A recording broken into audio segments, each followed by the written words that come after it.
Welcome to Sormag's Writers Cafe, where we share the real writer's life over a cup of friendship, sprinkled with laughter and wisdom. My name is LaShaunda Hoffman, and I'm your host. If you are new to the podcast, I am the publisher of Shades of Romance magazine, celebrating 19 years online, and the author of Building Online Relationships, One Reader at a Time. This podcast is all about writing and books, and if you love them as much as I do, you're in for a treat. This episode is sponsored by the Produce, Publish, Promote Summit for Writers Replay. Today's podcast is an anthology book brag. Love Walked In, 8 romantic short stories. Today's guests are Tyora Moody, Wanda Campbell, Patricia Bridewell, and Jeanette Hill. Thank you, ladies, for being our guests today. Well, thank you for having me. Thank you. All right, so we are going to start with Ty. Please tell us about you and your reason for starting this anthology, and then tell us a little bit about what you wrote in the anthology. Sure. I'm actually mainly a mystery author, but most of my mystery, I say I have a dash of romance in it. So a couple of years ago, I had a reader ask me would I write in another genre. And so I thought, I've never really written a romance straight boy meet girl. And I thought I would start small with a short story. And then I thought, this would be great if it was not just my short story, but other authors combined in one book. So that's kind of how the idea of the anthology came together. And Love Walked In is the second volume in the Aspiring Love collection. So I definitely hope readers get a chance to read the sweet Christian romance. There's a mixture of veteran as well as brand new authors. Will you be able to read an excerpt for us?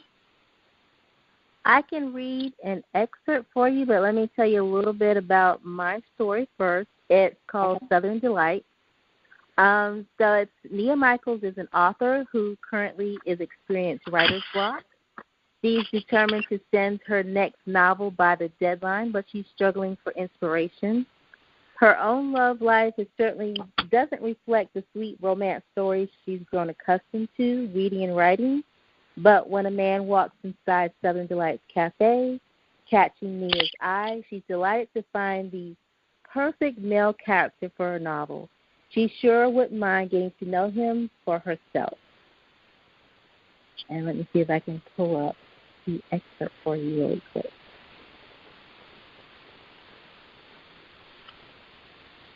And just so you know, I'm going to talk while I'm pulling this up. Most of the authors, this has been a great process for some of the new authors because it's given them a chance to kind of step their toe into writing and being published. So definitely like that aspect of having the anthology. Okay, so I'm going to read just a few little short paragraphs from the first chapter of Southern Delight. And it is, I've taken a few days off from the day job when I worked as a public relations manager. I loved my job, but I longed for the day when I could write full-time. Not that I didn't do a lot of writing for my day job. I was constantly writing press releases and copy for the company's social media platform. My editor had been harassing me the past month, and I had already had the deadline extended for another 6 months. So this week, I was determined to nail down a few chapters. With 2 books under my belt, I was still tickled to see my name, Nia Michaels, on a book cover.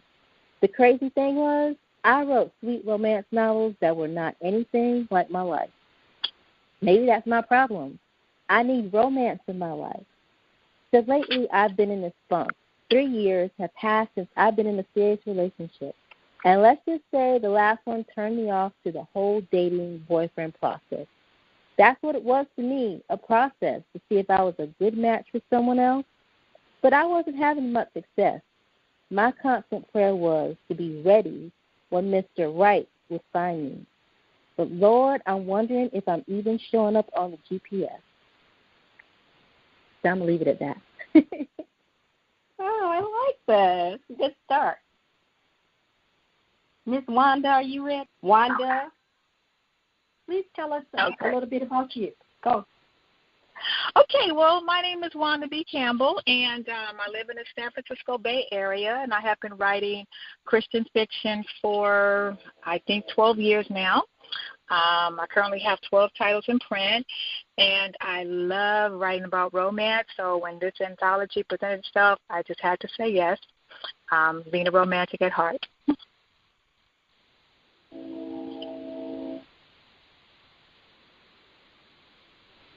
You going to tell us a little bit about your book?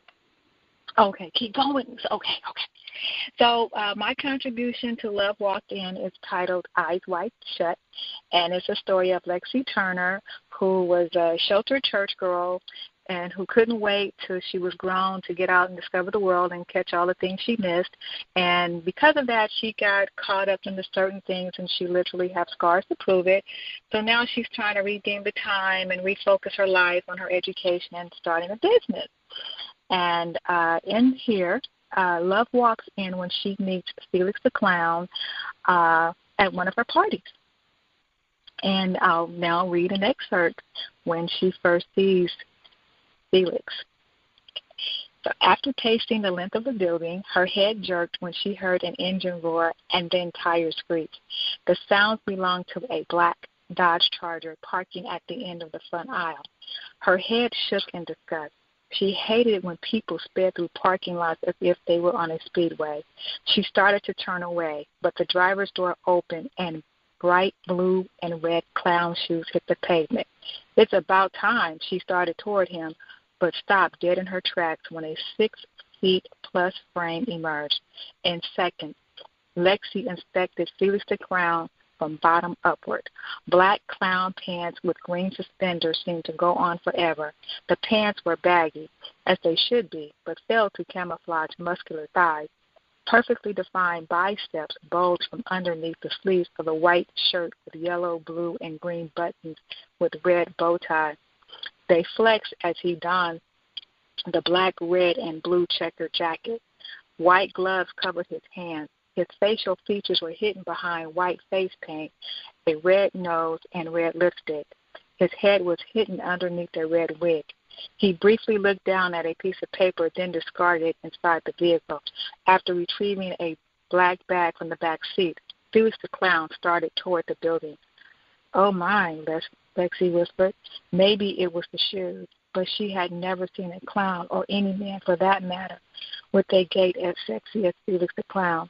His stride had a slight dip, almost a limp, then smoothed out. He walked with confidence and pride. Previous experience taught her not to base a man's character on his physical appearance, but this clown was like none she'd ever seen.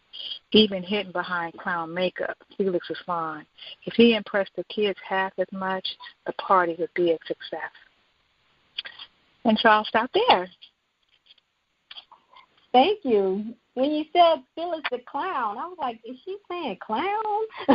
Clown, yeah. Yes, you are. I haven't heard of a sexy clown, so this is an interesting one. Mm-hmm. Patricia, are you ready? Yes, I am. My name is Patricia A. Bridewell, and my contribution to Love Walked In is called Love Won't Let Me Wait. I've been writing for about 12 years. I'm working on my 4th novel, and I've contributed to 6 anthologies. And my story is about Jamila Parker. And Jamila actually is healing from a very difficult relationship. And she's trying to move on, and her hope is to find real true love in life. But she's having issues because of the fact that this former boyfriend now has started stalking her. She's a Stellar Award-winning singer, and she's also sings in her church choir. And then she finds out that a gentleman by the name of Nolan Spencer, who is the new minister of music for their church, is actually someone that she's attracted to. So I will actually start reading the part where he first walks in, because he's going to be introduced to the choir. He's coming there actually to practice with them, and they haven't met him yet, and this is where it begins. Within minutes, Sister Lorraine's encouragement evoked new life in the 42-member choir. Jamila's soprano voice was right on key until a Godiva chocolate Chadwick Boseman-looking brother entered and trekked down the middle aisle. In a daze, her eyes stayed fixed on him. She finally realized she stopped singing and made a quick recovery. Mercy, that can't be the piano player. Dressed in a black suit and gray shirt but unbuttoned to mid-chest, top of the gray hat, he possessed the swagger and confidence that sent Jamila's mind spinning, breathtaking. She pressed a hand against her chest to calm a runaway heartbeat. A nudge in the side distracted her attention from the man. "What?" Jamila whispered, frowning to her friend Chanel. "You know," Chanel whispered, attempting not to laugh.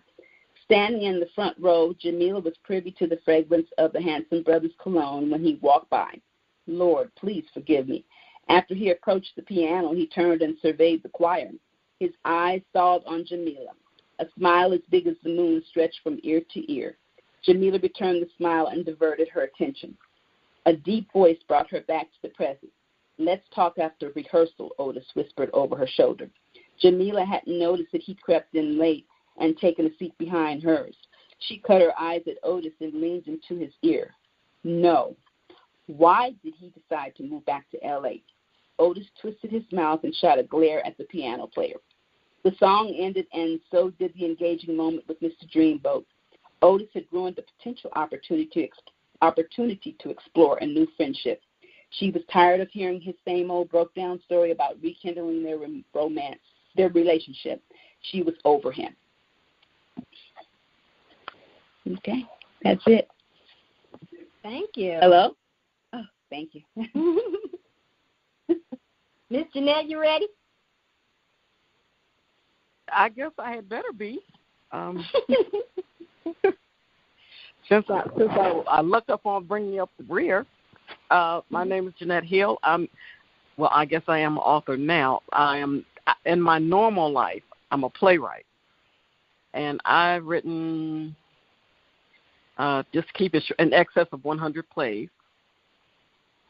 And that's what I do. And I decided to kind of step into the writing world. It's something I've always wanted to do. I just thought I never could write a short story. But Ty is the kind of person that can give you confidence and encourage you without really pushing you so much. But I did, and I'm glad I participated in this project. And the other ladies have great stories. Now I'm thinking maybe I should have waited for another time, but that's okay. We're doing what we're doing. And so my story is called When the Past Comes Calling, and it's about Ruth Williams, who is she's a widow, and she's done what most widows did. Ruth, she's living with her son, helping to raise his son.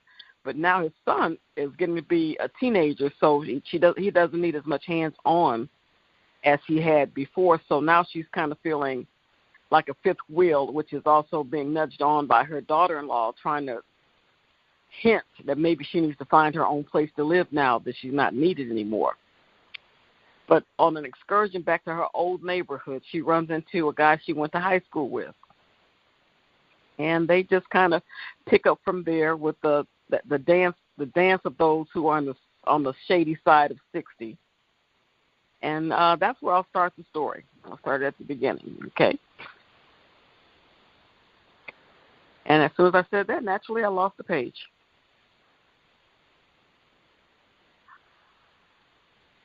All right. Ruth was going a bit stir-crazy. 3 years had passed since Martin's illness took him from her, just as they were starting to enjoy their retirement. And while she had no financial worries, nothing, not time, not money, or children, could fill the void. Ruth felt conflicted. She was grateful for Davis and Al Ellison. When Davis's job transferred him back to Ruth's hometown, her son and daughter-in-law insisted that she move in with them, but she needed to get out of the house and do a little something, especially with people her age. She needed a life with people her own age to help her enjoy it a little more. And that's how Ruth found herself back in her old neighborhood.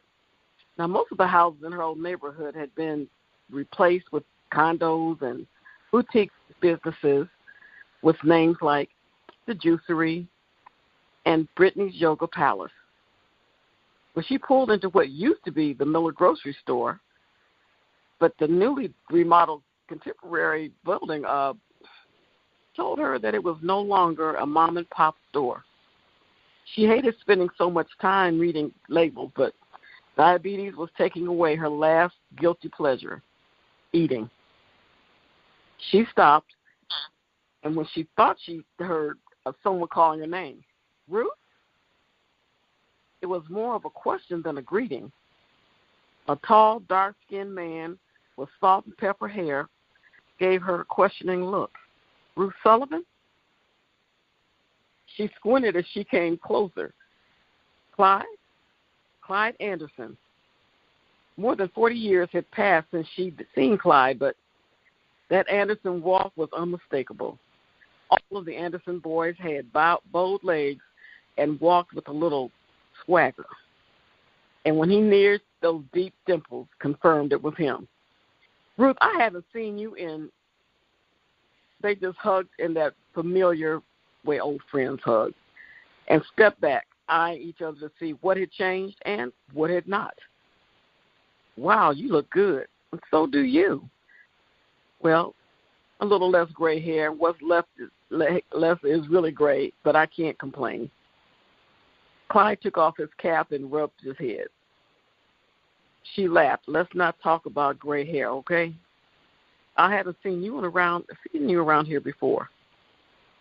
She shook her head. After my husband died, I moved in with my son and his family in Spring Hills. I'm sorry to hear that. I lost my Deborah 2 years ago. Cancer. Nodding, Ruth watched the memory of his loss make its way onto his face. Do you have any children? Clyde laughed. 6, 5 boys and 1 daughter, just like my parents. Ruth shook her head. We went the traditional route, a boy and a girl, Davis and Regina. Davis's job transferred him here several years ago. That's how I got back here. Regina settled in Kansas. She's traveled a lot for her work, but anyway, your kids live around here? Josh, Benjamin, and Paulette live here. Michael lives in Dallas with his family. Steve is making a career of the military, and they're in Hawaii. And Paul, he's in the tech field, and he lives in Atlanta. I bet holidays were quite an event in your house. They still are. And I'll stop there. My eyes are not working, so we'll stop right there. Thank you. You know I'm kind of partial to Clyde. I had not thought about that. Okay. I'll have to get this book because all these stories were very interesting. I'm looking forward to reading them. Hi, can you tell us who else is in the anthology with you all? Yes, some other authors are Linda Lee Hargrove, T.A. Beasley, Alicia Fleming, Annie Johnson. I believe there's a total of 8 in this particular anthology. And some of the ones that you see in this anthology also were in the first one. That would be Wanda, Linda, Annie, and myself. So when people worked with the first anthology, they were very enthusiastic about doing the second one as well. So that's good. I had did a post about the anthology, and I got a couple of questions, and so I thought I would change up the book brag a little bit and talk about participating in an anthology. Right now, that is I was talking about that before we started recording. That is a real hot topic right now. A lot of people are using the anthology business. What do I call it? It's not a business plan, a business. I had the word on the top of my tongue, now I can't remember it. But a lot of people are creating anthologies. It's big business, you know. The last one I saw, someone was charging $2,500 to be in the anthology, to submit into it, and that got you, couple of copies of your anthology. You got a big party, release party. And so I think that it's kind of getting a bad rap because a lot of people are scared of it being a scam. And I'm thankful for the anthologies that I participated in. I did one with Barbara Jo Williams, and Miss Ty asked me to be in one called When Women Become Business Owners. And so I didn't have to put in big money to participate. I just had to sit down and write something for it, and I'm very thankful for that. But I'm finding that a lot of people are doing the anthologies because it's a good way to boost their platform. What do you all think about that? Is it an anthology a good way to get your toes wet and build your platform?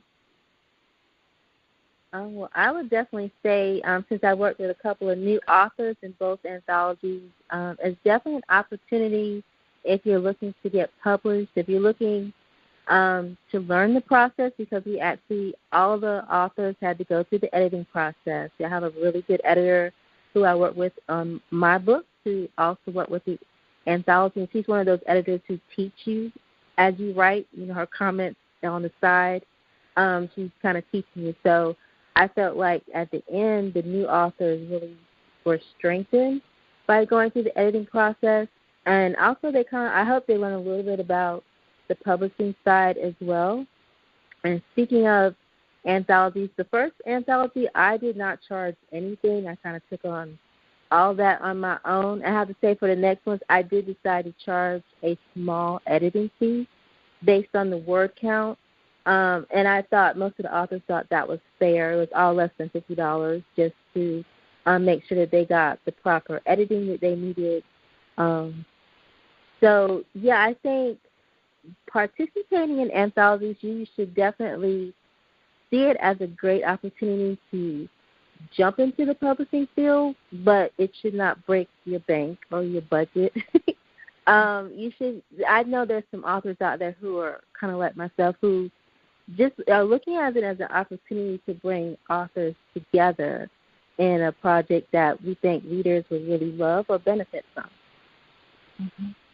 Oh, that's neat. I like your way of thinking. That was one of the questions I got from, her name is Jenna Razzini. I hope I'm saying your name right, Jenna.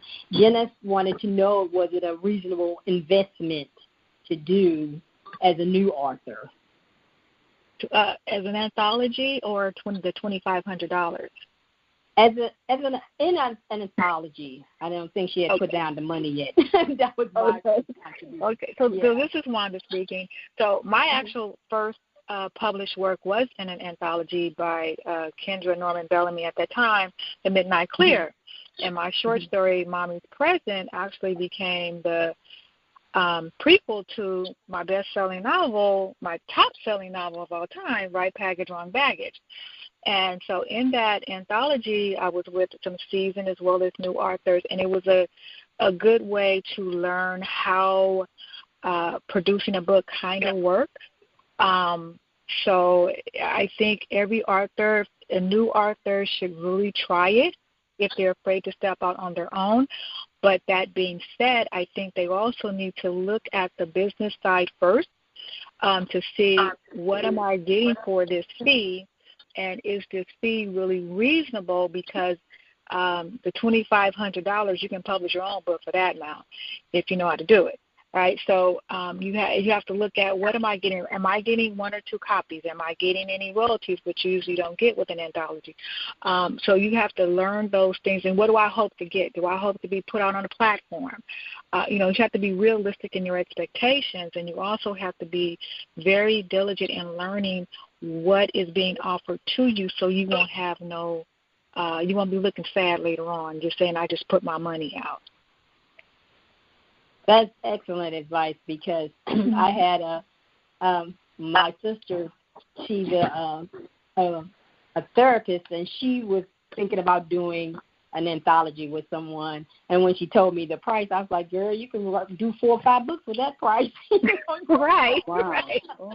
Right. And she's like, are you serious? And I'm like, yeah, I'm serious. I said, now, what are you getting? You know, like you said, you need to know what are you getting for your investment. You know, if you're going to do $2,500, what am I getting? A party is not a big deal to me. I need to be, for me, for $2,500, I want tons of books coming to me. Right. And also, you know, so you and one more thing, LaShaunda, that you need to find out the publisher that you're considering. Find out what is their model, because with my publishing company, I follow the traditional publishing model. So I don't charge people to publish their book. I run all the costs myself, right? But a lot of times when I hear these big fees, what that sounds like to me is that the publisher is using you to manage their business. Your fees to bankroll their business. And so if you're going to do that, you might as well bankroll your own, right? But a lot of times it's just not knowing that you really can do it. You just need to, be taught how to. But it's always important, what is this publisher's model? Are they doing what we call a publish on-demand type model, a vanity publishing model, or are they following a traditional model? That makes a big difference. Yes, that does. Thank you. That really makes a big difference. And I recommend you doing research. Research. Definitely. Before that was what I was saying. You have to research. Your content, how long they're going to keep it? Can you get rights back? Right. All those are very important because if you get out there and then they publish the book and you don't even hear from them to get copies, because sometimes you want extra copies and the only way you can get them is from that publisher, and so you need to know that up front. When I was in one anthology and she sent a message out and she said that she wasn't going to be making copies anymore, so we could take our rights and turn it into a little ebook if we wanted to. But you need to know that up front before you get into all this, and then you come out, like you said, it's very sad. And another thing is the research. Talk to some people who've already been through the process. I mean, you do need to know about the business side of it, but especially if this particular publisher has a track record, talk to some people. Don't just look at book titles and see how well they did. Talk to some people about what it's like to deal with the actual person, and can you deal with the actual person? Because sometimes you get along in that process, and it may not be worth it. For what you have to go through, it just may not be worth it. But ask questions. Ask other people that were part of anthologies. What was your experience like? How did they? What I think it was Patricia just said. What kind of business model did they follow? Just ask different questions from different people to see what that whole thing is like. That's good advice because you don't want to turn your money over to somebody and then you never hear back from them. And then you find out, they didn't play 3 or 4 people like that. So, do your homework. I think it was Wanda, you mentioned something about how do the authors get paid. I had Kaylin Sherrill, she wanted to know, how do authors get paid when they're doing an anthology? Do they get royalties or? Okay. Well, that depends on their contract that they've signed. So most anthologies, I have never been in an anthology that paid royalties. Neither have I. So yeah, and I even my own model, I'm a traditional model, but I don't pay royalties. I give you discounts on purchasing your own book. I give you a certain amount of free copies, and but I don't pay royalties because I have put all the money up for it. But I don't recall any anthology that paid royalties. So basically, the author, they do not get paid for their story from the publisher. They can get paid by ordering books at a discount and selling them, or as one you said earlier, somebody later on was able to take their story and make it into an ebook after so much time or something. But usually in anthology, don't hold your hand out waiting for a check. I don't know if anybody else had a different experience. My experience has been pretty much the same out of all the anthologies that I've written. Basically, the publisher does not pay royalties. but you can get like a discount on the books, and then you can purchase them when you need them, and then you sell them, and that's your way of getting a profit back. And then you also get exposure, and my feeling is that for me in the beginning, this was just such a tremendous opportunity, and it still is now. Every time I get an opportunity to be on an anthology, I think it's a tremendous opportunity because you're still writing and you're still able to put together a story. And earlier, it really helped me become a better writer just from being on all the anthologies and learning more about the process and the business of writing as well. Oh, and I also like to add, I think I did something different with this anthology that other people haven't done because they're short stories.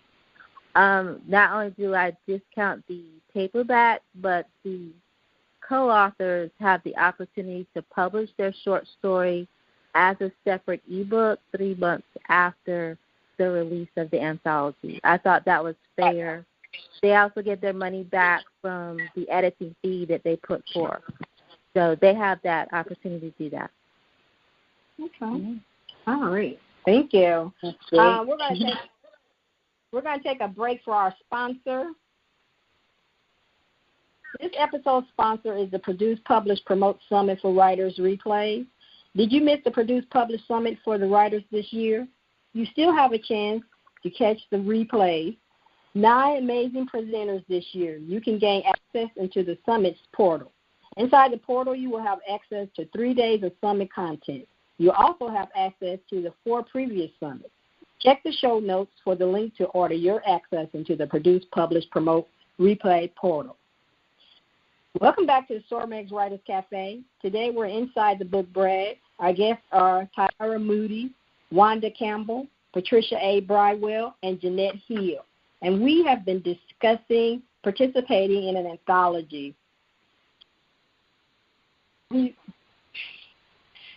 We are answering some questions that I had on my thing. I think I got everybody. We have one question from Veronica Field Johnson, and she just wanted to know about if you do sign a contract for an anthology, what type of contractual language is standard? Standard or what you should look for? I guess what you would look for. So that's what she was saying. What language might be a scam? Well, I think one thing you need to look for is who maintains your rights. How soon will your rights be released? Are you giving that publisher exclusive rights, and that you're not signing away any rights for any future publications or any future work, whether you want to go on and do a play or something else, any other media. So those things that I would look for. And also in the contract, it should stipulate some of the things that you should get. For example, the discount pricing of the book, things like that. What you actually get out of being a part of the anthology should also be in there too. Yeah, I think the contract should be clear on what they should expect from you and what you can expect from them. And those are all things that should be very clearly spelled out in the contract, and especially, as you said, length of time, who has the rights, when will rights be released, anything along the line, especially anything that has to do with your intellectual property. You need to make sure you're very clear on that. Okay. That's good. Good. I had a question. All right, so what advice would you offer someone who's interested in being in an anthology? What advice would you offer to them? Other than go for it? Do it. Yeah, that's the advice. Do it. Do it. Especially if it's one that you're interested in. That's one key point, I think. Mm-hmm. And if it's in your genre where you want to, increase your audience, why not? Mm-hmm. Mm-hmm. Or even if it's that would be a good way to step into another genre. It would not take much time and effort because now you can do a short story. I'm not a sci-fi person, but if you're going to write if I was going to try something in that area, it would be a short story. I wouldn't devote the time I would into a play. So it's it's a good way to experiment with things, other genres, and it's such a the time that it takes to write it is. I don't know how you would pass on it. I would say fear for me. But you have fear with every time you start anything new. We have fear. That's true. My first anthology, I was given the information and I passed it out to my writing community. And Barbara Jo goes, well, where's your submission? And I was like, oh, I hadn't planned on submitting anything. She's like, oh, yeah, you're submitting something. And I was like, oh, my God, I've never done this before, But it was we did an anthology about how I met my sweetheart. So I got to talk about my Clyde. So it wasn't that hard. I wasn't, stepping completely out of my comfort zone. I got to talk about somebody I knew and how I felt about him. So that was fun. And then with Ty, I got to talk about, starting the magazine. So I think sometimes if you are a little scared, you try to do something that you're a little comfortable with doing, But I think it's a great way to break into writing. I knew I had two out, but I didn't think of myself as an author per se. And somebody had to remind me, hello, if you're published, it has your name on it, you're an author. You're an author, that's correct. Yeah. LaShaunda had to remind me of that. I said, well, I don't know that I should push it because I'm not really I'm not an author. So, well, what are you? Right. And I guess because the book doesn't have your name per se on the front cover, you feel that way, but you do just as much hard work trying to put it together. So I definitely think you should get the acknowledgement that you did it. One of the things that I saw when I did the anthology was the promoting side. A lot of people participate in the anthologies, but they don't want to do the promoting part of it. And when the first one I did, all the people that were in, most of the people that were in it, they said, "Oh, I just wanted to write my story. I don't want to publicize it." So it was hard to sell copies because the people that was inside of it didn't want to do the promoting part. So, what advice would you give someone on promoting their anthology? Make a plan.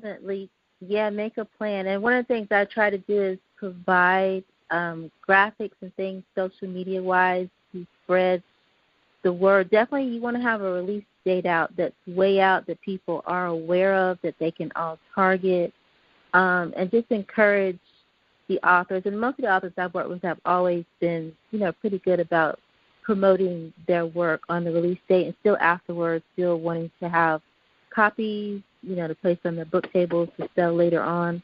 But the person who is the editor or who's involved with pulling the anthology together definitely has to be the leader in encouraging and providing the easiest and best ways to promote the book.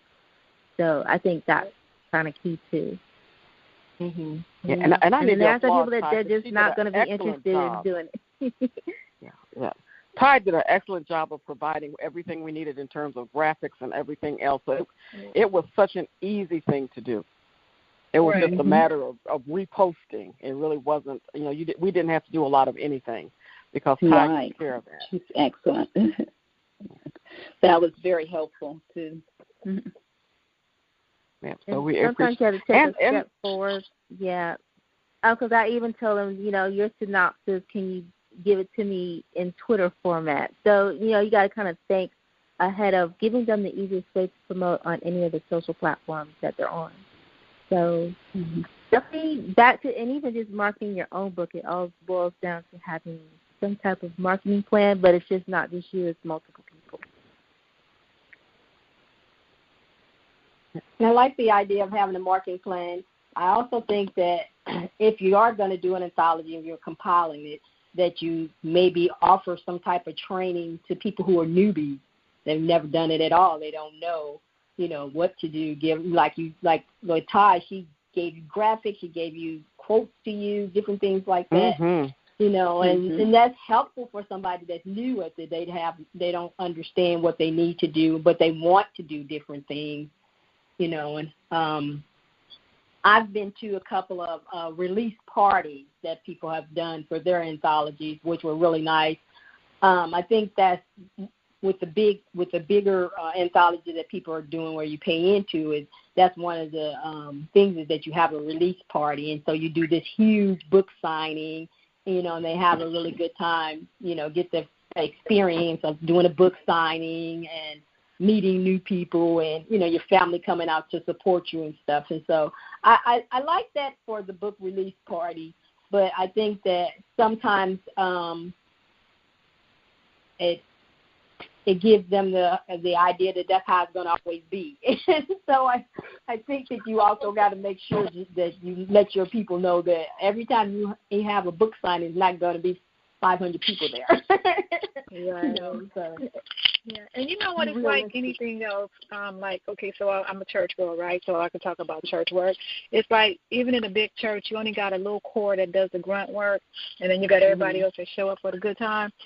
Ooh, so girl. It's like I'm Pentecostal, girl. I grew up Pentecostal, but you have to make sure you don't fill your anthology with people that are going to get in there and do the grunt work. So it's good to ask you, okay, do you just want your story published in a book, or do you really want to get out, and work?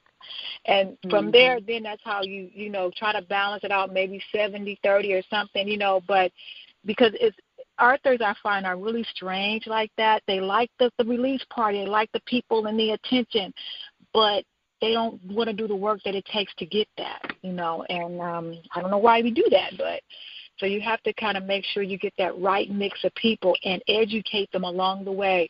Like Ty said, you have your date further out, and you're constantly, okay, here's promo material. You're reminding people, this is what we're going to do. This is what you need to do, and you got to keep checking up because you really have to give them a new mindset.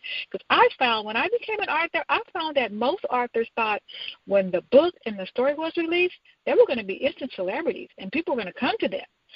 That didn't happen for me.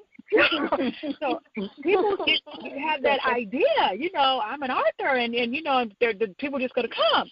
And so you have to really recondition that mind of thinking. I'm like, if your name is not James Patterson or Stephen King, no.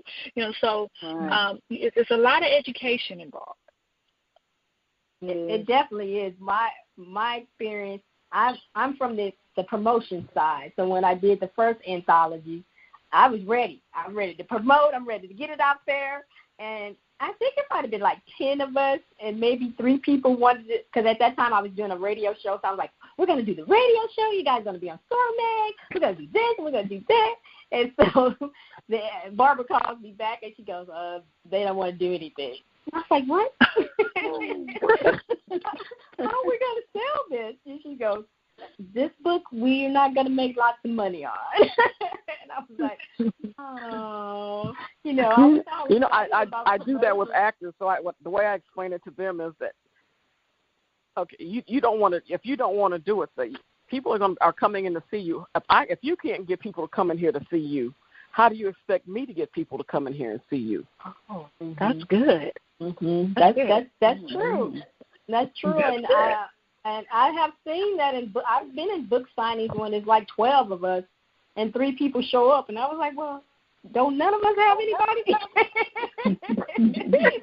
I was like, wow. And then you get people who feel like, oh, wow, I missed it. You didn't tell me it was going to be like that. And you just want to look at them like, well, the people that were here working, they knew it was going to be like that. That's why they were working.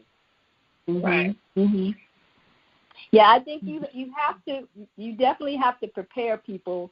Like Wanda said, if you build it, they will come. That's how writers have been conditioned for 50 million years.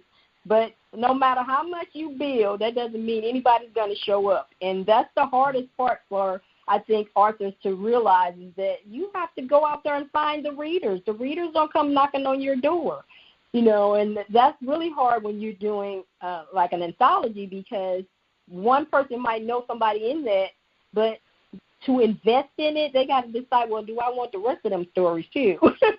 So you're selling everybody, not just yourself, and I think that a lot of people don't think about that when they do an anthology. Like, well, who's the rest of them people? I'm going to spend $20 and I'm just reading your story. I don't know if it's worth $20 for just your story, So you got to be ready for the other people's stories and talking about this book and how great it is. And a lot of people they can barely talk about themselves. Right. You can have a hard time with selling anthologies and and LaShaunda, you bring up a good point because anthologies are not individual efforts; it's a team effort, and you have to get everybody to buy into this. Is our project? It's a team, so you shouldn't be just going out just promoting your one story. You need to be able to at least talk a little bit about the theme or something, say something to build up the whole book and not just the story, because it is a team effort. Yes, it is, and I learned that one the hard way. I was like, okay. And then when I really had a great experience when we did When Women Become Business Owners, because Ty had her stuff together, and the people in there were really excited about their stories, and everybody wanted to participate, and everybody wanted to do different things, and you saw it all over social media. And that's very encouraging when you put something out there and then nobody talks about it. You're like, well, dang, But when people are excited about it, the contributors are excited about it, then it blows up, And like now, the biggest thing now is to get your anthology #1 best-selling on Amazon. But I had a client and I was working with her, and I told her, I said, the only way this is going to work is every last one of you all are pushing it. I said, everybody should be talking about it on social media, not just you, the person who did it. Everybody needs to be talking about this for months, getting it out there. I said, and when it goes live, hit it. Everybody needs to hit it, That's true. And so the whole day they're going through it, and everybody's posting, and she's like, everybody buy your copy on the release day, and you saw everybody saying that on their social media thing, and they hit #1. And she was like, I can't believe we made #1. I said, well, if you work it, you can do it. It just takes time, It does. It takes a lot of time and effort, and everybody has to work together to do that before or commit it gets to that point. Yep. You can't give up. You got to keep pushing. You got to keep telling people about it. You can't, and then you also, because it released, doesn't mean you stop talking about it. I still talk about my book, and it's probably, 4 years, almost 5 years old. So, well, don't you keep having birthday parties for your children? You have birthday parties for your children every time they get a year older, don't you? Right, exactly. So you do. You some people put a book out, and then you don't hear about it anymore. And I'm like, a book never has an expiration date. If the content inside of it is still current, relevant, people will buy it. I tell the story of the Outlander story all the time because I didn't read the Outlander series when it first came out. I didn't start reading it until they made it to the miniseries, and then I fell in love with Jamie, and I was like, I got to get his book. But that was he wrote 9 books. That's 9 books that I had to buy. So think about it. If 20 people haven't read your book and they go buy all 9 books, that's a lot, And so if somebody hasn't read the book, they go back and get it. Somebody's listening to this podcast, they'll be like, well, I didn't hear about that book. Let me go check it out. So it's always relevant. All right. This has been really interesting. Thank you, ladies, for sharing about being an anthology. Hold on, my computer want to act crazy. Can you tell us how we can get in contact with you, please? Sure. This is Tyora Moody, and you can contact me at my website, TyoraMoody.com. You'll find my book series and also all the links to my social medias. I'm usually on Facebook, Twitter, and Instagram. All right. Wanda? Okay, so you can reach me at my website, WandaBCampbell.com, or you can also reach me on Facebook. I have a readers group, Wanda B. Campbell Readers and Supporters, and I believe I'm on Twitter as well. Ty, am I on Twitter? Yes. Okay. PatriciaBridewell.com. I'm on Facebook, Twitter, Instagram, and I also have a blog spot. I think it's Patricia Ann Bridewell at WordPress. But I do have a blog spot as well. Ms. Jeanette? Hey, it's jwhillproductions.com. We also have a Facebook page, JW Hill Productions. On Instagram, it's JW Hill Playwright, with playwright spelled the wrong way, WRITE. That's because they didn't have enough room. And I'm also on Twitter. And you'll also find us in there under the Amen Circle and the Front Porch Divas. Okay. I would like to thank our sponsor for this episode, the Produce, Publish, Promote, Replay portal. Check the show notes for more information. I want to thank our guests for being a part of the SORMAG Writers Cafe. Thank you, ladies. Thank you so much. Thank you. We enjoyed it. Thank you. Yes. I want to thank our listeners for taking time to listen to the podcast. I have 3 requests for you. Subscribe to the platform you are listening to so you don't miss an episode. Please share the podcast with your community. And number 3, I just lost my notes. Please write a review of this podcast for a chance to win a copy of Love Walked In. One lucky winner for this month. Thank you. If you have a topic you want us to discuss on the cafe or would like to sponsor an episode, send to onesormag@gmail.com. This is LaShaunda Hoffman, and I will see you on the next.